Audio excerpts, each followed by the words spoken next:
शेठजींनी आधार दिला, शेठजींनी आधार दिला. माझा थरथरणारा हात आता लई मजबूत झालाय बघा. आणि मी पहिला शब्द शिकली तर शेठजींची साव शिकली, लिहायला शिकली, वाचायला शिकली. माणसं अंगण बडबडत होती, बाई शिकली म्हणून काय घरदार पुढे जात नाही. आणि मग तो सोन्याचा दिवस उगवला. 1 जानेवारी 1848 मध्ये पुण्याच्या भिडेवाड्यात आम्ही मुलींची पहिली शाळा काढली. आणि जणू अधर्म झाला असं सगळीकडे आरडाओरडा झाला. शेठजी तर घरोघरी जात होतो, मुलींना गोळा करत होतो, त्यांच्या आई वडिलांना समजवत होतो. आमची शाळा चांगली पण ती बंद पडावी म्हणून डाव टाकले जात होते. विष्णुपंतांसारख्या चांगल्या शिक्षकांना वाळीत टाकण्याची धमकी दिली जात होती. आता शिक्षकच नसतील तर शाळा चालवायची कशी? शेठजींचा चेहरा पडला. मी शेठजींना म्हणलं, विचार कसला करते? मी आहे ना, मी शिकवीन मुलींना. त्या काळी कोणी बी मुलींना शिकवायला घराबाहेर पडत नव्हतं, पण मी घट्ट केलं आणि टाकलं पाऊल. रस्त्याने जाताना मी कोणाकडे वरच्या नजरेने बघत नव्हतं.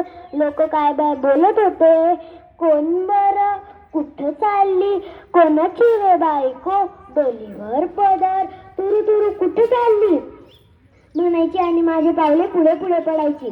शाळा चालायला लागली तसा पापाचा कळस झाला. भिडेच्या वाड्यात फुलेंची बायको शिकवायला आली अशी बातमी पुण्यात पसरली. शाळेत गेल्यावर मुलींचे चेहरे पाहून मला धीर आला. मुली पाटीवर पेन्सिलने लिहित होत्या, जणू स्त्रीची अक्षरे गिरवत होत्या. मी म्हटलं, आता पोरी शिकतील आणि पुढं खूप खूप मोठ्या होतील. दिसा पोरींची शाळा आणि रात्री माझी शाळा. कसे शिकवायचे हे मी शेठजींकडनं शिकत होते.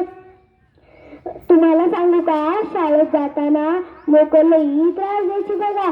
घराबाहेर उभी राहायची, कोणी टोमणे मारायचं, कोणी शिव्या द्यायचे आणि म्हणायचे, आली बघा काहीतरी आवरतीला, काय सटवे, धर्म बुडवतोस काय, असे बोलून घाबरवायचे.